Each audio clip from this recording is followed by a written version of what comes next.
Hey everybody, it's Ryan Lilly. And tonight I want to talk about decisions and how making better decisions will make you more successful.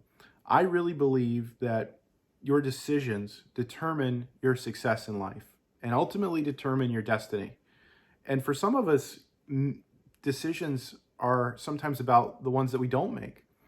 We are putting off making decisions every day, and that in and of itself becomes a decision. So making decisions is it's a skill, it's a muscle. It's like going to the gym. One of the best ways to get better at making decisions is to make more of them.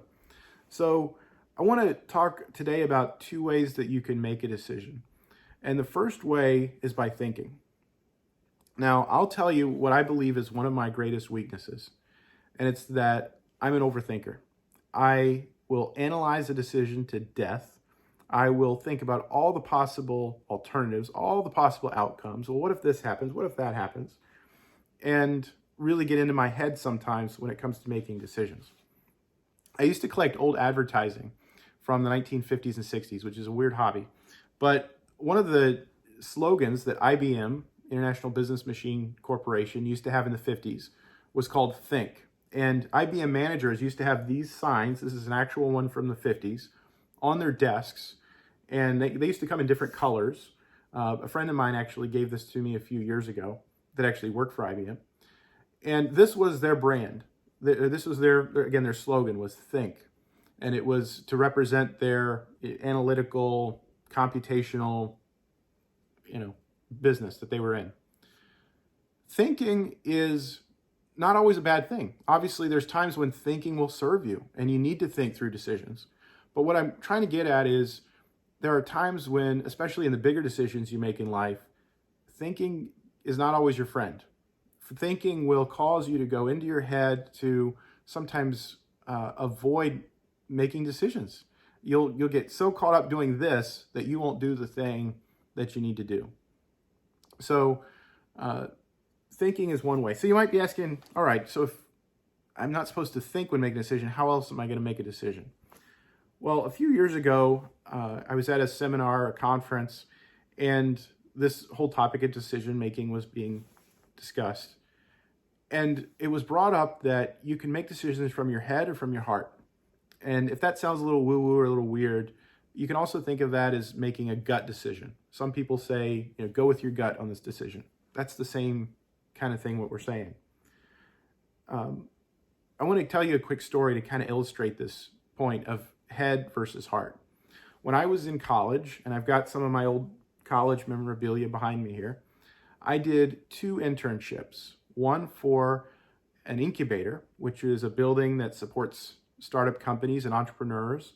And I loved that internship. I'll tell you that story a different day, but I love being around these passionate people who are being authentic and trying new things and bringing these cool companies into existence. Love the internship. I also did one with a department store, and I was actually in a management level position for that department store.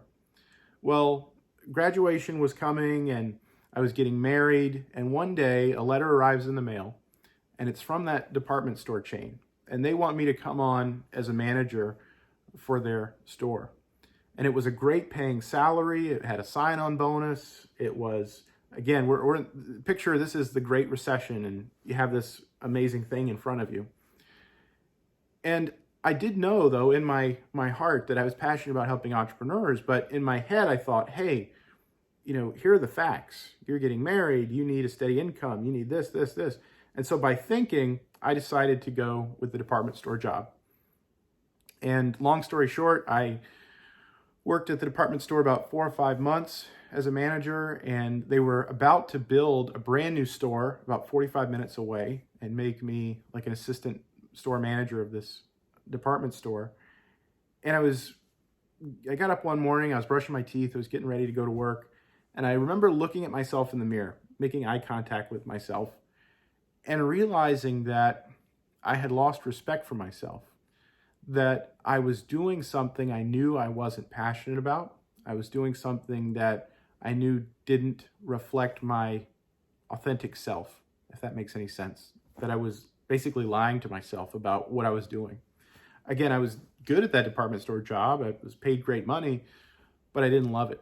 And I'll tell you right now, life is way too short to do something that you don't enjoy and that you're not in love with.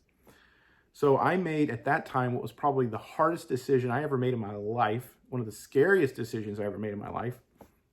And I quit that department store management job, and with it, the really good salary that it was paying me. And I decided to pursue working with entrepreneurs and startups and helping people who are trying to bring their ideas and their passions to life. And one of the beliefs I have is that when you make a decision like that, that's aligned with your purpose, that's aligned with, if you believe in God as I do, if it's aligned with your bigger plan and what God has in store for you, then things are going to start happening. That the universe your God is going to open up new doors for you, and that it's all going to start working out. And that's what happened. I found a job in Illinois at an incubator and have since moved around in a few states since then, and I've been doing work that I find really fulfilling. So that's really, again, a demonstration of making a decision in your head versus in your heart. And in my case, I made it in my head, and you can see where it led me. I had to make that very painful choice to then go with my heart. One of the things I want to propose to you is that, especially with the big decisions you make in life, who you're going to marry, what you're going to do for a living, those kind of things, that you spend time getting out of your head and into your heart. And how you do that, the tactical, practical way to accomplish that, I believe, is through some form of meditation. So here's kind of the exercise. Think of a decision, I said think, but think of a decision that you've been struggling with or maybe not taking action on. And once you've thought of it, close your eyes and breathe, go kind of through a breathing meditation. Think of some things that you're grateful for. Really feel some things that you're grateful for. Don't think, but feel. Feel it in your heart.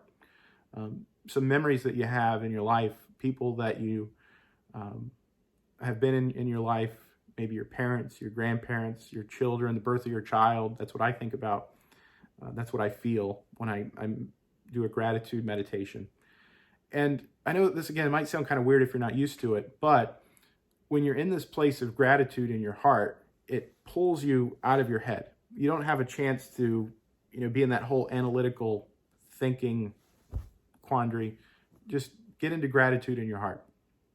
And once you've done that for, again, about 2 minutes, kind of come back, open your eyes, and think of that decision that you've been struggling with.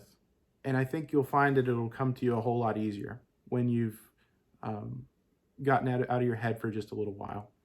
So hopefully that's helpful. I wish I could go back in time 10 years and show myself this video and teach myself that lesson, because it's been one of the hardest for me to learn, and I'm still learning it every day, how to get out of my head. Even making this video, even trying to get into doing more speaking, I overanalyze this stuff and I overthink this stuff. So again, get out of your head, get into your heart, and start taking action. And the next time you're faced with a big decision, make sure that you're taking time to do it from right here.